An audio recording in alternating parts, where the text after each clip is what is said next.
Observe பண்ணுறேன். உலகளவில் நிறைய மனிதர்கள் தெரியும். ஒன்லி ஒன் பர்சன் நீங்கள் யாரை வந்து இன்ஸ்பயர் பண்ணுவீங்கன்னா, நான் வந்து அப்சல்யூட்லி இளையராஜா தான். ஒரு மியூசிக் டேரக்டர்னா பாட்டுக்கு மட்டும்தான் அப்படி ஒரு மியூசிக் போடுவாங்க, ரொம்ப ஃபேஷனேட்டிங்காக பண்ணுவாங்க. ஆனால் எங்கெங்கெல்லாம் வாய்ப்பு இருக்கும், ஒரு திரைப்படத்தில் எங்கெங்கெல்லாம் வாய்ப்பு இருக்குதோ அங்கங்கெல்லாம் வந்து அவருடைய இசை என்னவா வந்து கொடுத்துருக்குறாருன்னு யோசிக்கும்போது திறமைக்கு ஒட்டுமொத்தமாக தன்னை ஒப்பு கொடுத்த ஒரு பண்பு தான் இளையராஜா கிட்ட இருக்குது.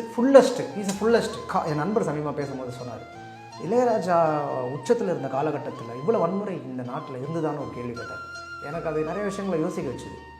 ஏன்னா இளையராஜா இருக்கும்போது தாய்மை குறித்த நம்மளுடைய எண்ணம், நட்பு, காதல், இது பற்றின ஒரு மிகப்பெரிய நெகிழ்வான நிறைய ஒரு உணர்வுகளை நமக்குள்ளே இளையராஜா பாடல்கள் வழியாக கடத்தினார் அப்படின்றத வந்து சொன்னார். அது ரொம்ப சப்டெக்ஸ்டாக தான் நமக்கு யோசிக்க முடியும். அது நிகழ்ந்திருக்கு ஆக்சுவலாக. அதனால் ஐ இன்ஸ்பயர்ட் இளையராஜா. அவர் எப்படி பார்க்குறோன்னா, ஒரு மலையை பார்ப்பது போல், ஒரு அருவியை பார்ப்பது போல், ஒரு யானையை பார்ப்பது போல், ஒரு ரயிலை பார்ப்பது போல், அது ஒன்றும் உரையாட முடியாது. அவங்கள பார்க்கலாம், ரசிக்கலாம். So I want to see Ilaiyaraaja like that. Super. ரொம்ப